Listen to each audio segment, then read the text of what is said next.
de l'art équestre et de quelques autres. Il y a deux parties dans l'art équestre, une d'utilité qui vise à conduire la bête, à prévoir ses mouvements et à en garder la direction. L'autre est de spectacle, aussi bien pour le cavalier. Et cette partie de l'art n'est pas vaine.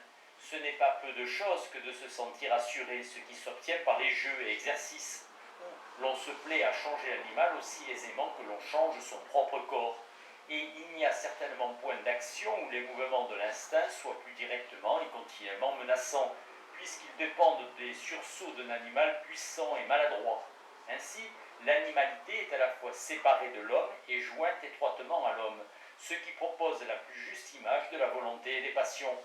Avec ce secours pourtant que l'animalité est d'abord sentie comme extérieure, sans cette préparation humiliante qui subordonne tous nos mouvements à une peur intime. Aussi l'improvisation est le propre de cet art, et la grâce y est toujours jointe à la surprise. Il y a donc un plaisir du dresseur qui est esthétique, et il y a aussi un plaisir du même genre pour le spectateur, pourvu qu'il soit averti.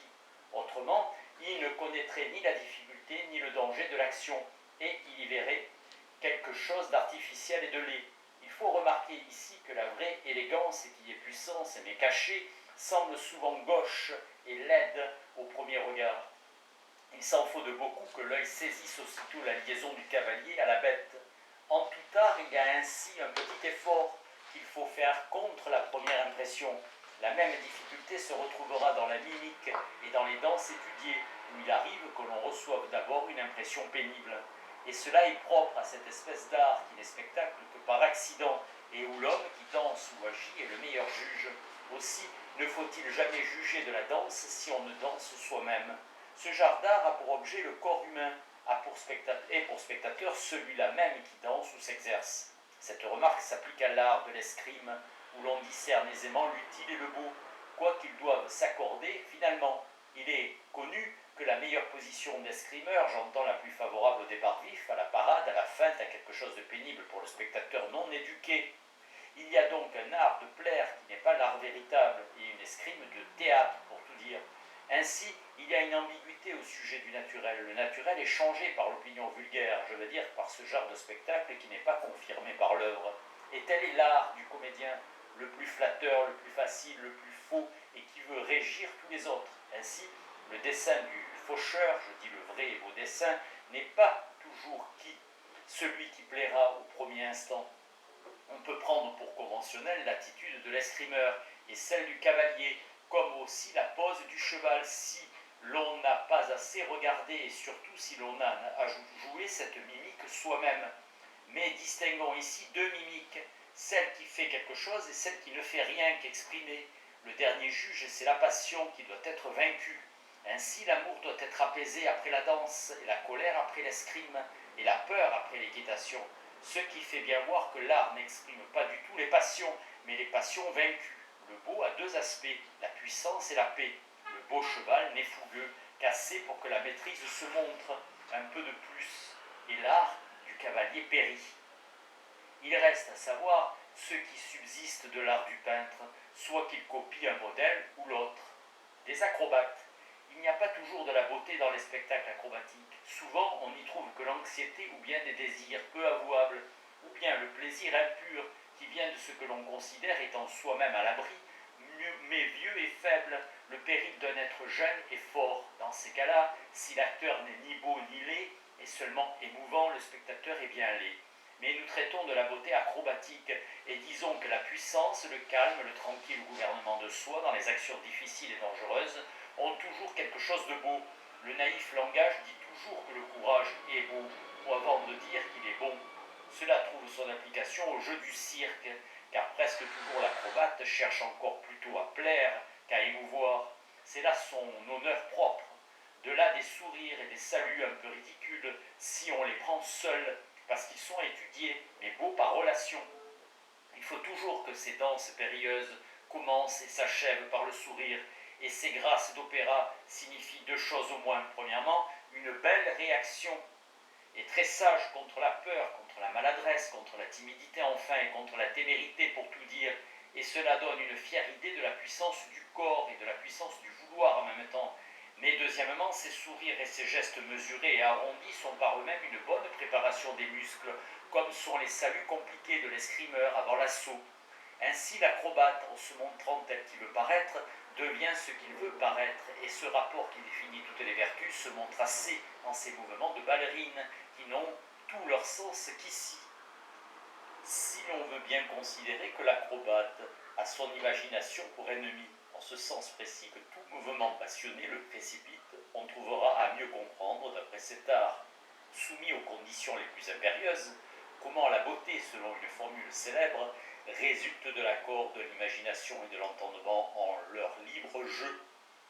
Ici, par bonne fortune, l'imagination est strictement jeu des muscles, des poumons, du cœur, comme entendement et mesure des distances et représentation des faits prochains. Enfin, l'erreur est sévèrement punie. Le fond de l'art acrobatique est sans doute qu'une faute ne s'y répare au point. Forte leçon pour le plus jeune des arts qui rature trop. Il faut que l'idée et la nature s'accordent, et la forme humaine en témoigne par une grâce libre en des exercices qui feraient trembler. C'est pourquoi il y a plus de sérieux dans les jeux de cirque que dans les autres genres de théâtre, où le danger n'est jamais véritable. Mais il arrive souvent que le geste de théâtre, qui n'a point ce sens plein et direct, et tourne au langage et à la déclamation, trompe sur les vrais dehors de la vertu. Si un héros souriait à propos et se parait de grâce, au lieu de se raidir sans nécessité, les acteurs approcheraient du sublime. Aussi, n'ont-ils pas peu à apprendre au spectacle du cirque, et nous de même, peut-être y a-t-il deux méthodes de dessiner, et deux beautés rivales, car les uns travaillent d'après des modèles formés selon le théâtre.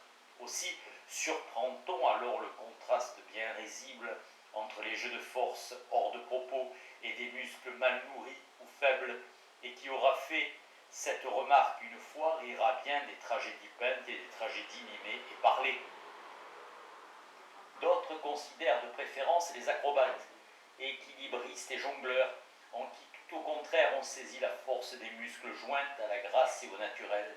Ainsi, il est vrai que le maître de danse est maître de peinture, sculpture et mimique, mais aussi c'est l'acrobate qui est le vrai maître de danse, et pour tout dire, la puissance des passions n'est jamais belle. L'humiliation est laide, l'inquiétude est laide, la colère est laide, et sans doute la timidité n'est que la crainte d'être laid. Certainement, il se fait un échange entre l'acrobate et le public, car d'un côté, il met le spectateur en confiance, mais en retour, ce jugement le porte.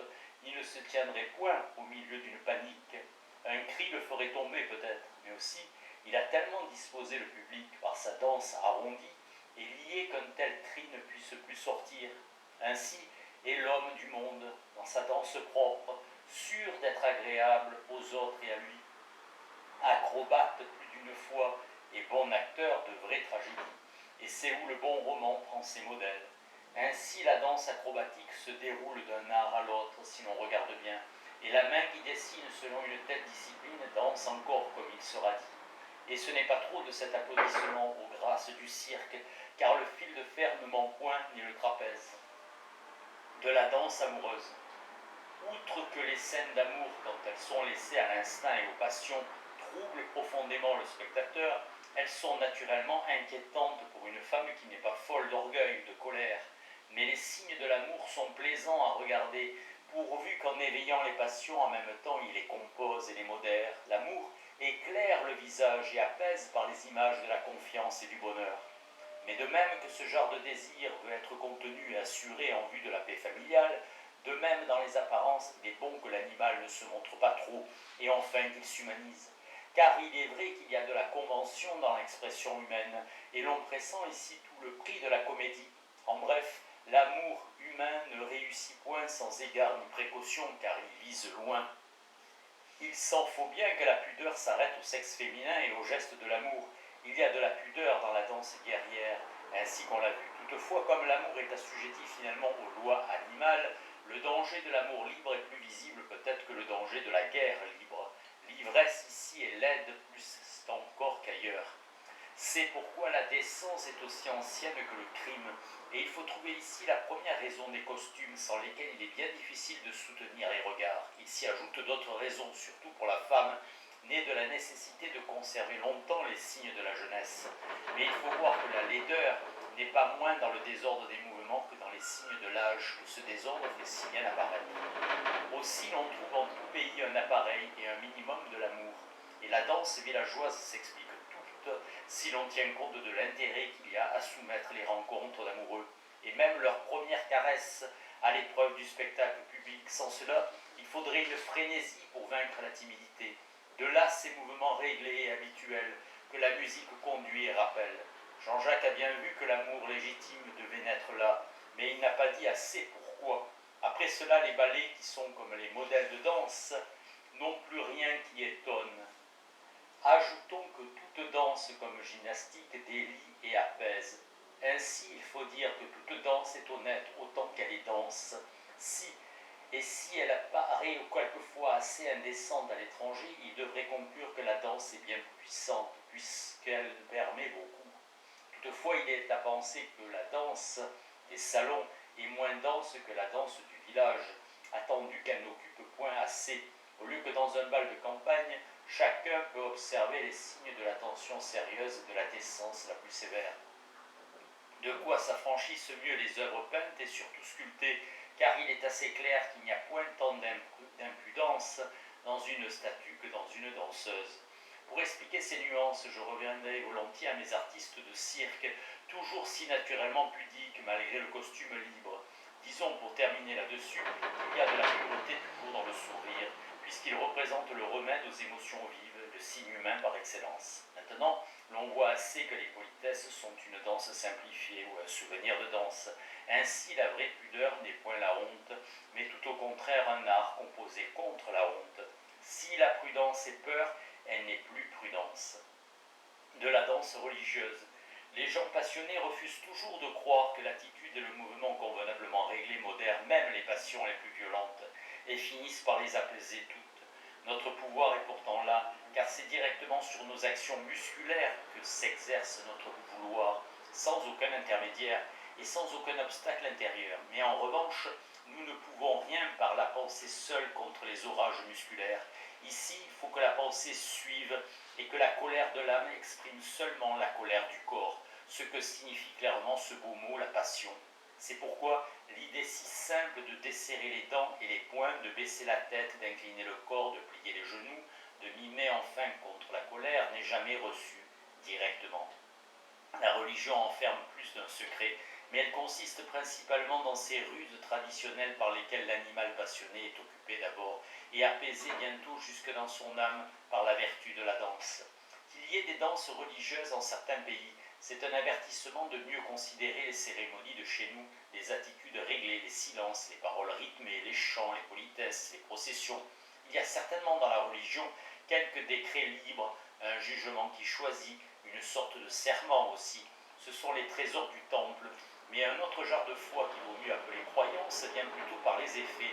Il est commun et aisément explicable qu'une âme pleine de colère, d'amertume ou de désespoir se trouve déliée par la vertu des cérémonies et des politesses. Car tout mouvement vif ferait scandale dans ce jeu sacré.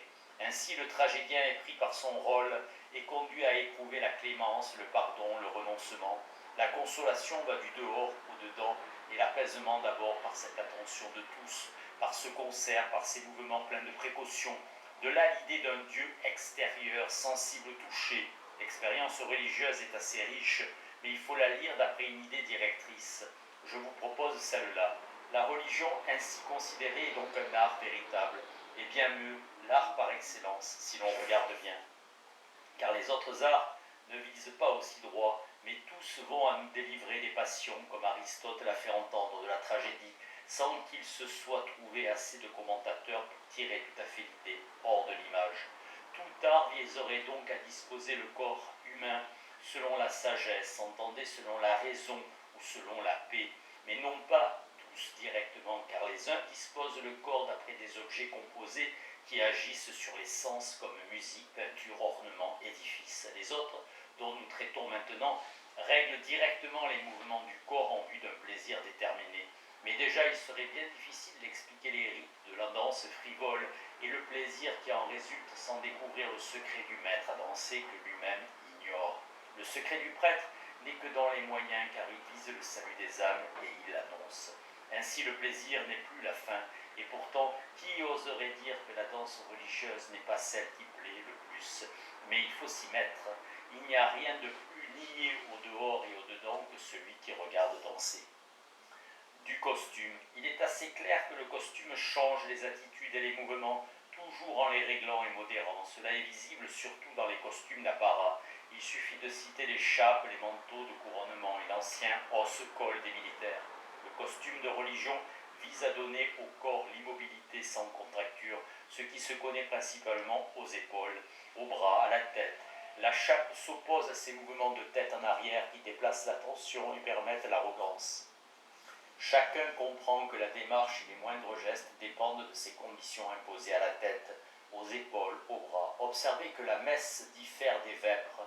L'officiant de la messe a plus de carrure, plus de mouvement et plus d'autorité. C'est la prière du matin continuée. Les vêpres sont déjà prières du soir, retour sur soi, méditation vers soi et vers la terre, préparation au repos. Il y a certes un art de porter le costume, mais le costume aussi porte l'homme. Le manteau de cour, surtout royal, permet plus d'autorité et une majesté plus active. Mais ici encore, les mouvements brusques sont rendus impossibles par ces draperies compliquées, lourdes, par cette queue et la suite des porteurs de queue. Un page est vêtu autrement, son rôle est dans le simple, le vif, le silencieux. Il suffit d'indiquer pour le militaire que les costumes de tradition visent à le redresser, ce qui exclut la peur et la fuite. Et c'est assez de voir le costume guerrier de ces temps-ci pour comparer une guerre à l'autre. Encore est-il que le casque donne une assurance et ramène les yeux à la terre. Pour terminer, sur le costume masculin, disons que les parties qui importent sont la coiffure et le col qui règlent les mouvements et le port de la tête, les manches qui écartent ou rassemblent les épaules en délivrant les bras plus ou moins, la ceinture enfin qui importe tant pour les pensées d'estomac. On voudrait dessiner ici un homme qui respire du ventre et le même homme serré au ventre et respirant des épaules. Ce sont deux rôles et de bonne foi. Nous dirons que le siège, le lit, un parquet ciré peuvent régler les pensées en réglant les passions, mais le vêtement se plie mieux. On voit pourquoi l'homme s'habille et que ce n'est pas seulement contre le froid, ou bien si c'est simplement contre le froid, vous avez un autre homme plus simple. Il y a trop à dire sur le costume féminin, il est plus compliqué, plus tyrannique, parce qu'ici les passions sont plus vives et plus changeantes. La première chose à remarquer est qu'il soutient d'abord, et la deuxième est qu'il s'attache de plus près à la personne. Ce n'est pas tant la cérémonie que la mode qui règle le costume féminin, mais la mode veut être considérée à part. En dehors de la mode, toute femme a ses heures et ses jours qui sont définis par le costume. Ainsi, la variété de l'expression animale qui ferait naître des orages d'émotions indéterminées, fait place à des phases mieux définies. Il faut dire qu'une femme convenablement habillée ressemble déjà à un portrait. Et certes, on peut attendre beaucoup d'un portrait et deviner presque sans fin, mais par un progrès assuré et en quelque sorte dans une direction invariable, le type servant de cadre ou de repère, comme il faut toujours. Par exemple, la frivolité à l'état libre étonne un moment, rompt et détourne. C'est pourquoi les sentiments se développent peu et toujours en sauvagerie à l'égard d'une femme qui n'a qu'un costume, car le naturel est trop riche et simplifie trop et noie. Il reste l'instinct et l'inquiétude, au lieu que la frivolité, en costume de bal, prend de la forme et du style. C'est un thème pour tous les sentiments. La beauté de l'expression est à ce prix. Les figures nues signifient peu si elles ne sont soumises à quelque autre style. À bien regarder, le costume étudié et paré de la femme a pour effet principal de ramener l'attention sur le visage et sur les parties du corps qui traduisent les mouvements de la respiration et du cœur. C'est prendre le désir à ses propres ruses et toujours le détourner vers les parties nobles. Cette importance du visage est un effet de l'art de plaire quand l'art de plaire est vraiment un art, et le costume y est tout à fait nécessaire. Cette sorte d'armure dispose comme il faut pour la cérémonie en s'opposant principalement à cette respiration vers le bas qui donne importance aux fonctions purement biologiques, toujours promptes à dominer sur les sentiments, chez la femme surtout. Ainsi, le cœur est réellement rapproché de l'esprit, en même temps que l'attention, toujours ramenée au visage, invite à l'échange des signes abstraits. Ces précautions ne sont jamais vaines, et toute liberté du costume, même sans indécence, donnera toujours aux opinions quelque violence animale, ce qui par la politesse conduit au bavardage purement mécanique. dont témoigne par opposition cette constitution thoracique ou athlétique commune chez les artistes et qui est si favorable à l'expression par l'union du sentiment et de la pensée. Au reste, remarquez que le mouvement de hausser les épaules exprime que l'on se retire des petites misères, et c'est ce que le costume de cérémonie, surtout chez la femme, dessine déjà. On remarquera enfin que le rouge et la poudre, de même que les ornements plus primitifs, comme tatouages ou plumes, ont pour effet de dissimuler et d'affaiblir la plupart des mouvements de la physionomie, sans compter qu'ils obligent aussi à les retenir. Ainsi naît l'expression toujours composée. L'art du portrait se meut et cherche en partant de là, mais en voilà assez sur le costume. Ces idées n'ont rien d'obscur dès qu'elles sont dans leur place.